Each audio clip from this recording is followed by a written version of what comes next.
We need to stop glamorizing the concept of a quantum leap or a timeline jump without having this specific conversation. There's so much talk and so much buzz around the sexiness about the excitement of the quantum leap and also timeline jumping, going from where you are to where it is that you desire to be. And it is exciting, and I know you've experienced it before, but where I'm really seeing the veil is dropping is the truth of what actually goes on behind the scenes. And I want to have this conversation with you. So like, come in and let me know if you've experienced a quantum leap, and as anything lands, like, give me some finger snaps, give me an amen. Let me know how this hits, because this is not talked about enough. And I think it's time that we start talking about it so we can normalize it, because there is so much beauty in wanting to go from, like, you know, creating your highest cash month and then taking your highest cash month and then doing it in a week, and then taking that week and then doing it in a weekend and then doing it in a day. But here's the thing, there's a capacity stretch that happens. And if you are not able to hold that capacity, this is where we see that it's almost like the rubber band gets stretched so thin that it's snapped. And that's what we don't want to happen. And so I'm going to share with you different ways in which to actually sustain your quantum leap and actually sustain the timeline jumping without it crumbling you from within. Now, let me know how this lands. So what do I mean by quantum leaping or timeline jumping? So this is where you set off for, like, your big vision, your goal, you're manifesting something, and to the external world, it looks like you quantum leaped, right? It looks like all of a sudden you've just arrived. Now, we know that's not true, right? We know there's a lot of work that happens behind the scenes. There's a lot of things that go in it. There's a lot of, like, build up. There's a lot of compound effect that happens. It's not actually quantum leap. It's like, actually, the compound effect actually took over, and now what you desire is here, right? And sometimes it can happen at a pretty fast pace, and other times it takes a little bit of time. But when it lands, what we need to do is make sure that your nervous system, your subconscious mind, and your energetics are in alignment, because here something happens before the quantum leap or even as the quantum leap is happening. So when we are having these quantum leaps, what's happening, I'm going to talk about this from, like, a business sense, but you can apply this to your healing journey. You can apply this to your personal life, your work, parenting, your relationships, whatever that is. But I'm going to specifically speak to entrepreneurship. So have you ever read the book called The Big Leap? Highly recommend it. On the cover of it, it's got a fishbowl with a fish jumping out.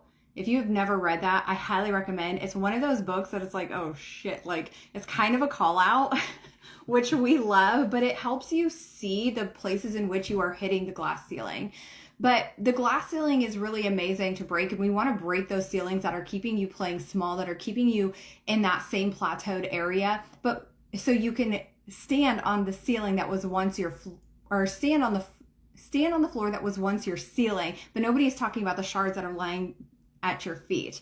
And when we're having this conversation, what do I mean when it comes to entrepreneurship? Well, when you quantum leap, this can also look like onboarding new team members and having more responsibility to pay your team members or manage them so that it's supporting your company in the energy of your mission, right? So for me, when I'm thinking about who I bring onto my team, I'm thinking about, like, do they understand the language that I speak? Do they actually stand for the morals, ethics, and values that I fall behind? And how is it that they operate? Are they actually embodied in their work as well? Because I really want them to land in the place that makes most sense for my company and in support of those that we're here to help heal, to help expand, to help live out their mission with their soul on fire, right? This can also look like drawing boundaries, drawing lines in the sand, and upping your own leadership. This can mean like maybe an influx of amazing souls that you were so excited to help, and also it can mean the responsibility now to deliver what it is that you are going to deliver in the capacity that you said you would, right? And so, and also staying true to your own energy, your own alignment, your own nervous system. Nobody talks about, as you expand, as you quantum leap, the visibility that comes with it. And how with visibility comes so many amazing souls that you have the opportunity to connect with. Like, this has been one of my favorite things about expanding visibility, is the amazing people I've had an opportunity to be able to meet, to be able to connect with, to be able to learn about, to be able to even like support or be supported by too. And also with that can come the feedback of the people in the cheap seats, if you will. The haters that most people call them online. And as someone that had been in an 18-month modern day witch hunt that I actually haven't talked about in a while, but when you expand your visibility, those things can happen. And what I want you to pay attention to, or what I want you to think about, is as you are in this season of growth and expansion and leading your own mission and expanding your company globally, what I want you to think about and what I want you to pay attention to is, how is it that you're feeling in your body, and how is it that what are the thoughts that are coming up? And this is not even like a conversation of like, I eat fear for breakfast, because for most of us now, it's like, oh, I might be feeling afraid, but I'm still going to move anyway because there's too much evidence on how things have worked out for you. So like, fear isn't even really a factor, right? And so what we want to think about is the discomfort in the body, the patterns that are playing on repeat, the energetics, and where different things, maybe not even in your business, but different things that are happening in the external outside of your business that seem like energetic leaks. Where are you leaking your own boundaries? Where are you leaking your own power? Where are you letting things slide versus shoulders back, chin up, and moving forward with how it is that you said you wanted to lead? Where are you letting your leadership take like that backseat, right? And so these are some things that I think that are so useful to look at as you are expanding your company. Now, let's talk about the shards that are laying at your feet. Those are the shards that are laying at your feet that people just aren't talking about. Whereas like, you have an influx of clients, you have an influx of visibility, you have an influx of, cash or money, impact, whatever that is coming into your world. But how are you feeling? Because if it's coming at the cost of your peace, it's costing too much. Because if it's coming at the cost of your peace, that means that now you're not in that full access to your intuition, clarity, intuition, power, your own gifts and abilities, and creativity to be able to show up in the alignment and the way that you desire to show up in the world, right? And so when you are in this quantum leap season, what we want to do is not just put the fire out while you're in it, though if you're in it, obviously we got you, but like, be able to get to a point where it's like, this is uncomfortable, I'm going to go anyway, but I'm going to take care of myself in a capacity that I never had before. And this is something that has carried me through this year. This year has been so insane where every year or every moment has led up to the ability to be able to hold the capacity stretch that I have expanded into in 2025. Earlier this year, it was late last year, 2024. I remember laying on my couch and my husband was at work, my kids were doing their own thing, and all of a sudden I was like, this is the energy of 2025. Eye of the storm. Being able to stand in that eye of the storm. In the eye of the storm, it's calm. It's collected. It's very much moving with the energy of that calmness, right? It's seeing the chaos that's going on around you, but not allowing yourself to get swept into it. It's staying steady regardless of what's going on in you. And it doesn't mean that sometimes like you don't get whiplash, or it doesn't mean that sometimes that you don't like get punched in the face, right? Metaphorically, but it does mean that how is it that you are showing up behind the scenes for you in the storms, in the quantum leap? Because with the quantum leaps can come those things that nobody is talking about that I just shared with you. And it's those moments of how is it that you are caring for you? Are you running around putting out fires? Are you waking up at 3 o'clock in the morning thinking with your brain going 100 miles an hour, there's nothing to do, it's 3 fucking a.m. in the morning, go back to sleep, but your brain is like, actually, I feel like I need to go do something. It's trying to keep you safe. It's trying to keep you alive. And so you're like, maybe I'll just go move my body and move the energy out, or I'll journal, which I do like journaling just to get out of your head and into your paper, or out of your head onto paper, and then move it even more like the next day so you can at least get some rest. There's a lot of studies behind journaling to get it out of your head. So that is something that I will do on occasion, but it's not about journaling your way through the storms. It's about stabilizing your nervous system, coming back to your soul essence, coming back to who it is that you said you would become, and not allowing yourself to go back into the old way of leading and the old way, the old patterns, or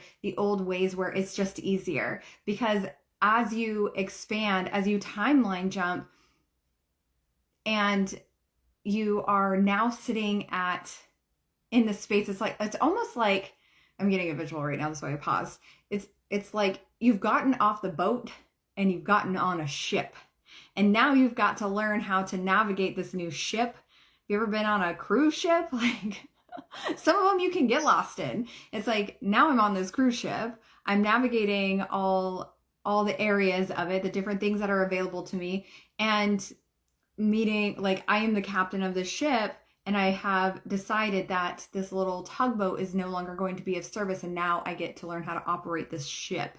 And so when you are an operating of the ship, you cannot be the captain of a fucking cruise ship if you're operating as the captain of a tugboat. So put on the crown and operate in that rain energy of the ship that you are on, and giving yourself permission to stay there.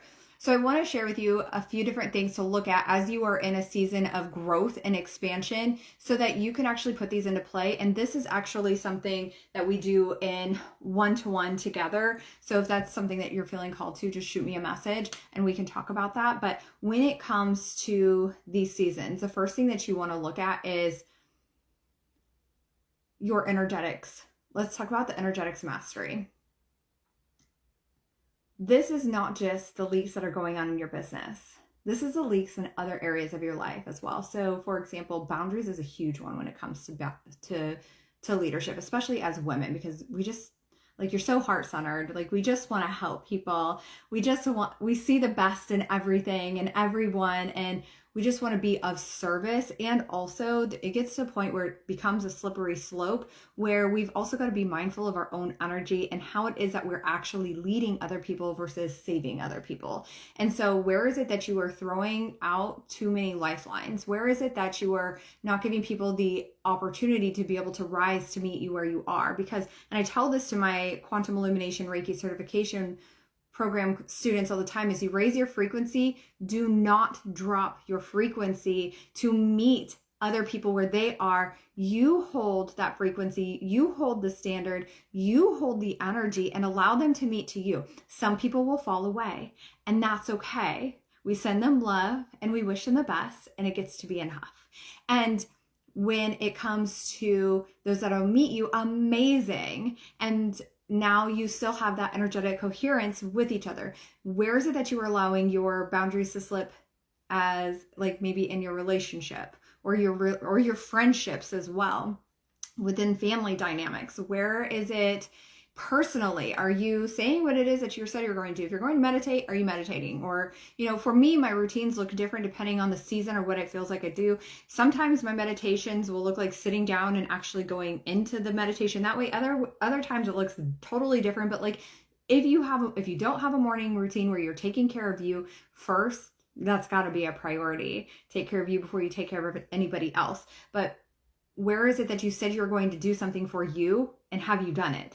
are you actually following through, and what feels in alignment for you? Where is it that you're starting to notice little energetic leaks in other areas of your life? What do I mean by this? Where is it that you're letting boundaries slip? Where is it that things feel off? Like, it's a knowing, right? You just know when something feels off. Maybe there's like a little fights or disagreements. And I use these as an opportunity to be like, okay, is there a part that I played in this? Or is this a door that needs to be closed? Or maybe it's both. Or maybe it's something that I need to be able to look at within myself. So energetics mastery, not just in your company or your business, but in all areas of your life, looking at where the doors are open, the energetic leaks are, and giving yourself permission to close them. The more you do this, the less obvious they become. And this is true with like even the thought patterns, which I'll dive into the subconscious mind in just a second. But it becomes less obvious. So awareness is enough. Now that you've heard this, you'll be able to go and you'll be able to see, you know what, actually, I noticed this pattern, or I noticed this leak, or ooh, this feels off. And you'll just start to notice it because it's in your awareness now. The second thing is the subconscious mind. When you're going into, or as you're building your company, it's not enough to just have the conscious awareness as it is to understand the pattern that's, not even understand the pattern that's beneath it, but rewire the subconscious patterns. For me personally, I do this through the lens of rapid resolution therapy, where we look at the subconscious, and also quantum illumination Reiki, where we look at the beliefs that are coming up and we shift them at the root, so that it takes the unconscious to the conscious awareness. We flip it, and now we heal, clear, and release it so that you can move forward in your power. When we do this, you have more access to clarity, creativity, intuition, your gifts, and your abilities as a healer, as a human being, like your soul codes, to be able to make clear, aligned decisions from a place of power versus a place of emotion. So subconscious reprogramming, this is vital. When it comes to even like your like emotions and the way that you are operating, it's really coming home to how is it that I'm feeling, and not spiritual bypassing. So I have a very push the envelope viewpoint on emotions, that you cannot feel it. Like, feeling it to heal it is not actually useful. But here's where everybody is missing the point. Not everybody, but here's where people miss the point of what it is that I say and why it is that I say it.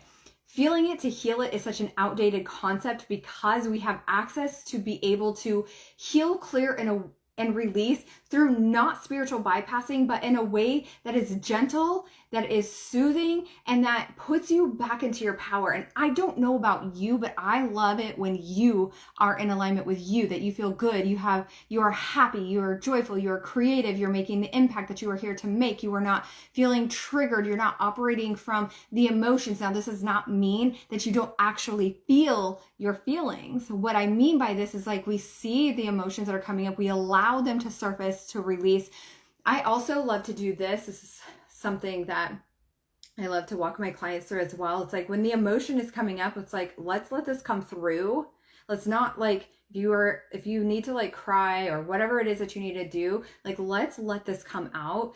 And then I like to just, wherever it is on my body, or I'll put my hand on my heart and be like, I'll just take a deep breath and I'll just breathe into it and be like, what are you actually trying to tell me? Or what is this actually about? If it's something that is very high emotion, like a 7 to a 10 on a scale, like, we need to have a different conversation. And that is one where I'm like, what is there to do about this very real situation, right? And just allow the information to come through. But this is great for like when the feelings and the emotions, I have done this quite a bit, where it's like the feelings, like recently, when the feelings and the emotions surface, I'm like, okay, what are you actually trying to tell me? Or what is this actually about? And I just listen for the information that comes through. Maybe it'll come through right away. Sometimes it takes a minute for it to come through, but I trust that it's going to come through and the way that it's meant to come through. And then I go and I move out the energy, whether that is, for me, I am the founder of Quantum Illumination Reiki. I'm the original channel and creator. And for me, I grab QIR after this to be able to clear out wherever it is that I'm feeling this, and to be able to alchemize it.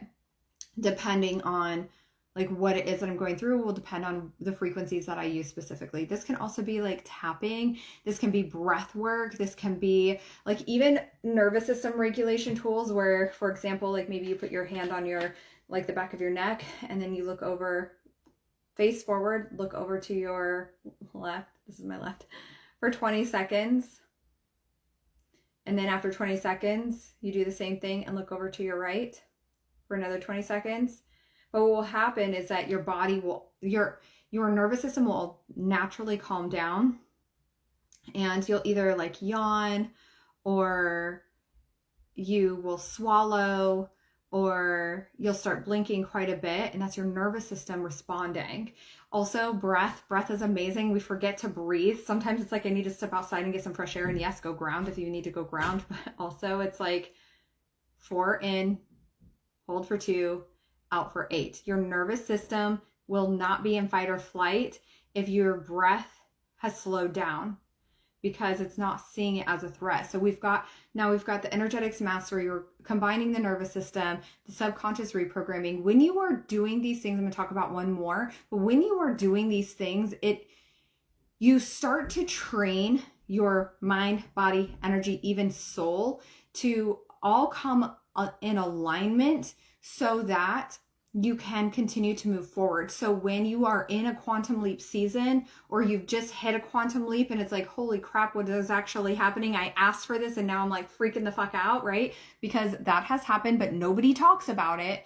And so we're just going to drop the veil on this. But like, when you are learning to regulate your nervous system, when you are clearing out the subconscious beliefs, even the ones that are not obvious, they get sneaky. The more you do this work, the sneakier it becomes. And this is where the work, like it's all fun, but this is where the work is like so fire, because it's like, damn, I didn't even realize that was there. Let's go clear that shit, because now I'm gonna be in my power even more. And so the next thing is healing, clearing, and releasing with like 5D plus frequencies, the energy and the frequency of the quantum field. It's not enough to move energy at a surface level anymore. We love traditional styles of Reiki. I'm a multi-Reiki master in traditional styles of Reiki before I even channeled quantum illumination Reiki. And the future forward, the evolution of Reiki is QIR. It is quantum illumination Reiki. We're healing above the 7 main chakra system. So now we're going into like generational healing in the past lives, Akashic records, untangling karmic patterns and cycles with ease, in a way that's gentle and it's soothing to your nervous system. We are healing at a subconscious, cellular, and a DNA level. We are giving you your power back in a way that is quick and it's lasting. It also heals at a subconscious level. So I talked about this just a little bit ago. It takes a subconscious, it flips it to your conscious awareness, and now you can see what it is that's coming forward for you. So now we can move you forward in a way that feels in alignment. And that's really where your power lies. When you are in your power, now you can have access. Again, I'm going to repeat it again. Clarity, intuition, creativity, access to your gifts and your abilities, joy, bliss, like deep love and gratitude, calm, aligned, anchored, sovereign power. So let me know how this landed for you. Definitely, I think it's important as we go into 2026 that there's several different conversations I want to start bringing forward that I'm just like, actually, we've got to drop the veil on this, because I remember the first time, like one of the first times that, like what I can think of that's coming to my mind that I quantum leap, I was so freaking shocked that how it felt like certain pieces were falling away, even as things were so good. And it's in the duality of it all. Can you hold the duality? And when we are giving ourselves permission, hey, Lori, I miss you too. Oh my God. When you are in this quantum leap, people are not talking about the duality that comes with it, and this is the duality. It's the shards that are laying at your feet because you just broke the glass ceiling, and now that ceiling has become your new floor. It's your new standard. It's your new power. It's your new position. It's your new throne, which is amazing. Like, we love this because it's you coming home to you even more. Can you hold the duality? Can you hold the duality? This doesn't mean perfect. It doesn't mean you don't have the human experience and like cry your eyes out on the kitchen floor or in the bathroom or like in the shower floor. But it does mean that you are more calm. You are more in your power. You are aligned. You can make decisions from a leadership standpoint, from a space of love and compassion, and to be able to give yourself permission to continue to be in that, what I call your rain era, that rain energy. So yeah, thank you. I love teal as well. Lori says she loves my shirt. I love this color. I've been playing with a few new colors, and this is one of my favorites. It makes my eyes pop. But yes, so couple things is this is a huge piece of the work that we do in our one-to-one, and also we'll be very much diving into the sovereign power at our VIP afternoon in London for our London or UK girlies. If you want to come and join or learn more information about our rain era VIP afternoon in London in January, just DM me London and let's have a conversation around it. We're going to keep this super intimate. The work that we do together is so deep, it's potent, it's powerful, and I want to make sure that everybody has an opportunity to be heard, to be witnessed, to be seen, and to continue to rise. So I'm sending you guys so much love. I hope you have the most amazing day, and I will talk to you soon.